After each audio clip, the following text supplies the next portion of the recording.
அனைவருக்கும் வணக்கம். இன்றும் பிரதான முக்கிய செய்திகளுடன் இலங்கையின் பிரதான தாயக இலங்கை மற்றும் தாயகம், அதாவது தாயகத்தின் இலங்கை தாயகத்திலிருந்து பிரதான செய்திகளை உங்களுக்கு தர வந்திருக்கின்றோம். எனவே தற்போது தலைப்புச் செய்திகள். கணேசன் குரல் சொந்தங்கள் அனைவருக்கும் இனிய காலை வணக்கம். இந்த செய்திகளை நீங்கள் பார்ப்பதற்கு ஆர்வமுள்ளவராக இருந்தால், அல்லது எமது செய்தி சேவைக்கு புதியவராக இருந்தால், அல்லது எமது செய்தி சேவையை சப்ஸ்கிரைப் பண்ணாமல் தொடர்ந்து பார்க்கிறவராக இருந்தால் தயவோடு கேட்கின்றோம். சப்ஸ்கிரைப் பண்ணுங்கள், ஷேர் பண்ணுங்கள், கமெண்ட்ஸ் பண்ணுங்கள், லைக் பண்ணுங்கள்.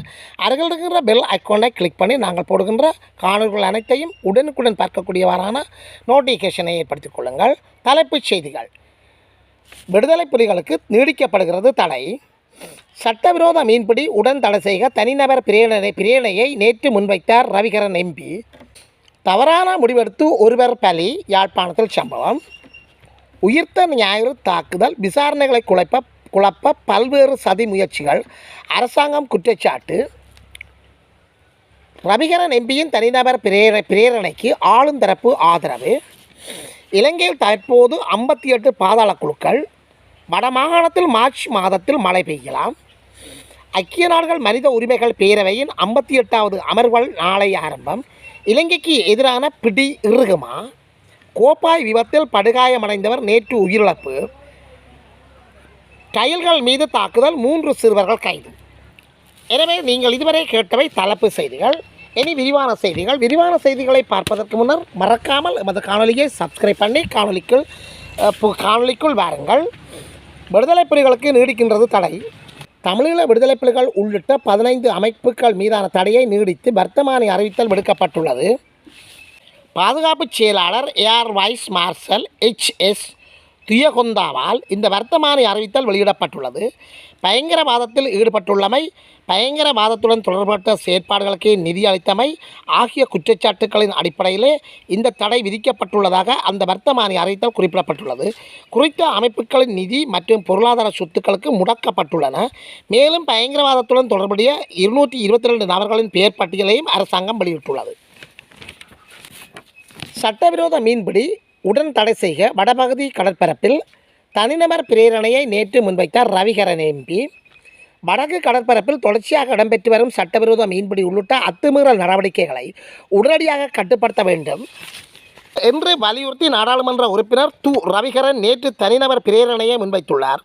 குறித்த பிரேரணையை முன்வைத்து ரவிகரன் எம்பி தெரிவித்ததாவது: வடக்கு கடற்பரப்பில் இன்று சட்டவிரோதிகளின் ஆதிக்கம் அதிகரித்துள்ளது.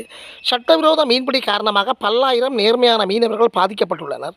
அவர்கள் இந்த தொழிலை விட்டுவிடலாமா என்று எண்ணும் அளவுக்கு நிலைமை மோசமாகிவிட்டது. வடக்கு கடற்பரப்பிலிருந்து மீனினங்கள் விரைவாக அழிந்துவிட்டன.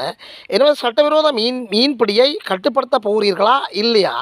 சட்டவிரோத மீன்பிடியை கட்டுப்படுத்த அரசாங்கத்தால் முடியுமா முடியாதா என்ற கேள்விகளுக்கு பதில் வழங்கப்பட வேண்டும். இந்த கேள்விக்கான பதில்களை இன்றைய மீனவர்கள் எதிர்பார்த்து காத்திருக்கின்றார்கள். தயவுசெய்து விரைவாக நடவடிக்கைகளை மேற்கொண்டு வடக்கு கடற்பரப்பை சட்டவிரோதிகளின் ஆதிக்கத்திலிருந்து விடுவியுங்கள். இப்போது வடக்கு கடற்பரப்பில் சட்டவிரோதிகளின் ஆட்சிதான் நடக்கின்றது. எத்தனை விதமான விரோத மீன்பிடி முறைகள் உள்ளனவோ அத்தனையும் பயன்படுத்துகின்றனர். மீன்பிடியில் ஈடுபடும் மீனவர்கள் குடும்பங்கள் மட்டுமல்ல, அந்த மீனவர்களினுடைய தொழிலும் பொன் தலைமைத்துவ குடும்பங்கள், மீன் விற்பனையில் ஈடுபடும் பொன் தலைமை குடும்பங்கள் என 10,500 பொன் தலைமை குடும்பங்கள் இந்த தொழிலை நம்பியுள்ளன. இது பாரதூரமான பிரச்சனை. எமது கடற்பரப்பில் இடம்பெறும் இவ்வாறான சட்டவிரோத செயற்பாடுகளை தடுக்கும் விடயத்துக்கு எமது மீனவர்கள் பூரண ஒத்துழைப்பையும் ஆதரவினையும் தருவார்கள். தயவுசெய்து மீனவ சமூகத்தை வாழ விடுங்கள் என்று தான் கேட்டுக்கொள்கின்றேன் என்று அவர் தன்னுடைய பிரேரணை முன்வைத்தார். தவறான முடிவெடுத்து ஒருவர் பலி. யாழ்ப்பாணம் நவாலி பகுதியில் குடும்பத் தலைவர் ஒருவர் தவறான முடிவெடுத்து உயிரிழந்துள்ளார் என்று போலீசார் தெரிவித்துள்ளனர். 47 வயதுடைய குடும்பத் தலைவரே இவ்வாறு சடலமாக மீட்கப்பட்டுள்ளார். அளவுக்கு அதிகமான கடன் சுமை காரணமாக அவர் தவறான முடிவெடுத்து உயிரிழந்துள்ளார் என்று முதற்கட்ட விசாரணைகளின் அடிப்படையில் போலீசார் தெரிவித்துள்ளனர். இறப்பு விசாரணைகளை திடீர் மரண விசாரணை அதிகாரி ஜெயபாலசிங்கம் மேற்கொண்டார். உயிர்த்த ஞாயிறு தாக்குதல் விசாரணைகளை குழப்ப பல்வேறு சதி முயற்சிகள். அரசாங்கம் குற்றச்சாட்டு. உயிர்த்த ஞாயிறு தாக்குதல் தொடர்பான விசாரணைகளை குழப்பதற்கு பல்வேறுபட்ட சதி முயற்சிகள் இடம்பெற்று வருகின்றன. இது குறித்து எமக்கு புலனாய்வு தகவல்கள் கிடைத்துள்ளன என்று பொதுமக்கள் பாதுகாப்பு அமைச்சின் செயலாளர் DWRP செனவிரத்ன தெரிவித்துள்ளார்.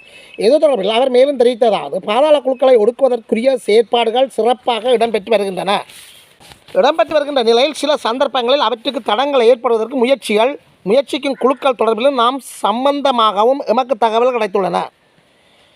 குழுக்கள் தொடர்பிலும் நபர்கள் சம்பந்தமாக எமக்கு தகவல்கள் கிடைத்துள்ளன. திட்டமிட்ட குற்றச்செயல்களில் ஈடுபடும் இருப்பு சில மோசடியான அரசியல் குழுக்களில் தான் தாங்கியுள்ளது.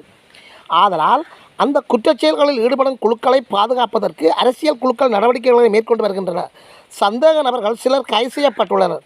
சிலருக்கு எதிராக நீதிமன்றத்தில் வழக்கு தொடுக்கப்பட்டுள்ளன. மேலும் சிலருக்கு வழக்கு தொடுப்பதற்குரிய ஏற்பாடுகள் இடம்பெற்று வருகின்றன. உயிர்த்த ஞாயிறு தாக்குதல் தொடர்பில் மீள் விசாரணை ஆரம்பமாகியுள்ளன. வெளிவராத பக்கங்கள் பற்றியும் விசாரணை தொடர்கின்றன. இப்படியான விசாரணைகளை ஒடுக்குவதற்கு நாட்டில் உறுதியற்ற நிலைப்பாட்டை ஏற்படுத்துவதற்கும் சிற்சில குழுக்கள் செயற்படுகின்றன. இது தொடர்பிலும் விசாரணைகள் ஆரம்பமாகியுள்ளன. நாட்டின் தேசிய பாதுகாப்பை பலவீனமடைய செய்ய எவரையும் அனுமதிக்க மாட்டோம் என்றார். ரவிகரன் எம்பியின் தனிநபர் பிரேரணைக்கு ஆளும் தரப்பு ஆதரவு. உடன் நடவடிக்கை எனவும் உறுதி. வடக்கு கடற்பரப்பில் இடம்பெறும் சட்டவிரோத மீன்பிடி நடவடிக்கைகளை தடுக்க வேண்டும் என்று நாடாளுமன்ற உறுப்பினர் ரவிகரனால் கொண்டுவரப்பட்ட பிரேரணைக்கு ஆளுங்கட்சியினரும் தமது ஆதரவை தெரிவித்துள்ளனர். ஆளுந்தரப்பு நாடாளுமன்ற உறுப்பினர்களான ரொஷான் அக்மி மென, ரஜீவன் ஏச்சந்திரமூர்த்தி ஆகியோர் இந்த பிரேரணையை முன் வைத்தமைக்காக நாடாளுமன்ற உறுப்பினர் ரவிகரனுக்கு தமது ஆதரவை தெரிவித்தனர். அத்துடன் இவ்வாறான பிரேரணைகள் முன்வைத்தமைக்காக கடற்தொழில் அமைச்சர் ராமலிங்கம் சந்திரசேகரன் நாடாளுமன்ற உறுப்பினர் ரவிகரனுக்கு நன்றி தெரிவித்ததுடன் இந்த பிரேரணை மீது உடன் நடவடிக்கை எடுக்கப்படும் என்றும் உறுதியளித்துள்ளார்.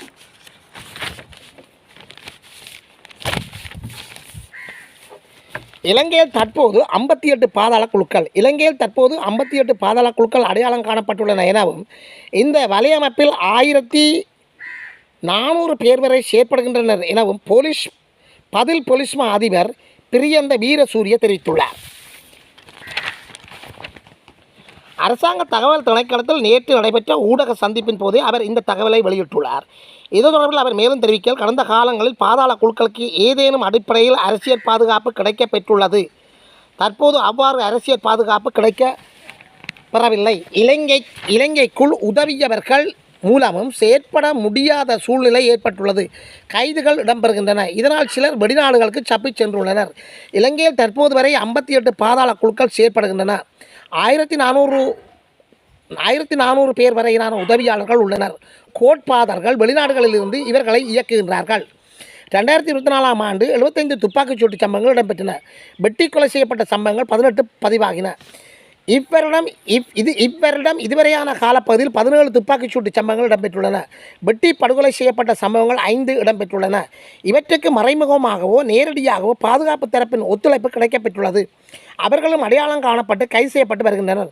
துப்பாக்கிகளும் மீட்கப்பட்டு வருகின்றன என்றார். வடமாகாணத்தில் மார்ச் மாதம் மழை பெய்யும். மார்ச் மாதத்தின் பல நாட்களில் மழை பதிவாகும் என யாழ்ப்பாண பல்கலைக்கழக புவியியல் துறை தலைவரும் வானிலை ஆய்வாளருமான நாகமுத்து பிரதீபராஜா தெரிவித்துள்ளார். இது தொடர்பில் அவர் விடுத்துள்ள ஊடக அறிக்கையில் உள்ளதாவது: வடக்கு மற்றும் கிழக்கு மாகாணங்களில் காலநிலை அமைப்பின் பிரகாரம் மார்ச் மாதம் அதிகளமான வெப்பநிலை நிலவும் மாதமாகும். எனினும் எதிர்வரும் மார்ச் மாதத்தில் பல நாட்களில் வடக்கு மற்றும் கிழக்கு மாகாணங்களில் பல பகுதிகளுக்கு மழை கிடைக்கும் நாளாக அமையும் மகிழ்ச்சியான செய்தி. அயன இடை ஒடுங்கல் வலிய செயற்பாட்டால் தூண்டப்பட்ட மேற்காவுகை வெப்பச்சலனம் காரணமாகவே மார்ச் மாதம் அளவில் அதிகளவான மழை நாள்கள் நிலவ வாய்ப்புண்டு. ஆனால் மார்ச் மாதத்தில் கிடைக்கவுள்ள மழை மேற்காகுவை மழை என்பதால் இடிமின்னல் நிகழ்வுகள் தொடர்பில் அவதானமாக இருப்பது அவசியம். பொதுவாக மார்ச் ஏப்ரல் மாதங்களில் அதிக மழை கிடைப்பது நீர்வள ரீதியாக எமக்கு நன்மையானது. ஏனெனில் இந்த மழை எமக்கு தரைக்கீழ் மற்றும் தரைமேற்பரப்பு நீர்வள மீள் நிரப்புகையில் அதிகம் செல்வாக்கு செலுத்தும் என்றுள்ளது. கோப்பாய் விபத்து, படுகாயமடைந்தவர் நேற்று உயிரிழப்பு. யாழ்ப்பாணம் கோப்பாய் பகுதியில் கார் ஒன்று குழுவாக நின்றவர்கள் மீது மோதியதில் படுகாயமடைந்தவர்கள் சிகிச்சையின் போது நேற்று உயிரிழந்தார்.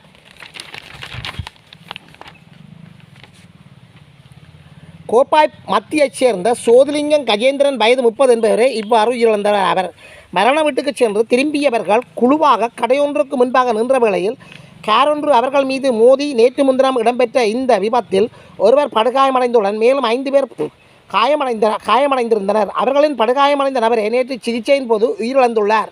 விபத்தை ஏற்படுத்திய சாரதி காருடன் தப்பிச் சென்ற நிலையில் அவரை கைது செய்யும் நடவடிக்கைகளை மேற்கொள்ளப்பட்டுள்ளன.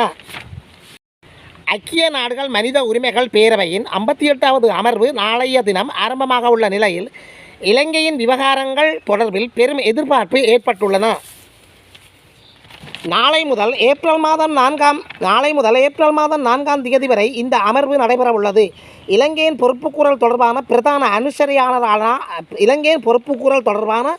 பிரதான அனுசரணையாளரான அமெரிக்கா மனித உரிமைகள் பேரவையிலிருந்து வெளியேறியுள்ள நிலையில் இலங்கைக்கு எதிரான தீர்மானம் தொடர்ந்து வலுவான நிலையுடன் பேணப்படுமா என்பது தொடர்பில் பெரும் எதிர்பார்ப்பு ஏற்பட்டுள்ளது. ஐக்கிய நாடுகள் மனித உரிமைகள் பேரவையின் 57வது கூட்டத்தொடரில் இலங்கையின் பொறுப்புக்கூறல் தொடர்பில் மீண்டும் வலியுறுத்தப்பட்டதுடன் இலங்கையின் குற்றங்கள் தொடர்பில் சாட்சியங்களை திரட்டும் நடவடிக்கைகளும் ஆரம்பிக்கப்பட்டிருந்தன. இதற்கு ஜனாதிபதி அனுரகுமார திசாநாயக்கா தேசிய மக்கள் சக்தி அரசாங்கம் கடும் கண்டனம் தெரிவித்ததுடன் ஐக்கிய நாடுகள் மனித உரிமைகள் பேரவையின் தீர்மானத்தை மறுப்பதாகவும் அறிவித்திருந்தது. இவ்வாறான பின்னணியிலே 58வது அமர்வை இலங்கை எதிர்கொள்கின்றமை குறிப்பிடத்தக்கது.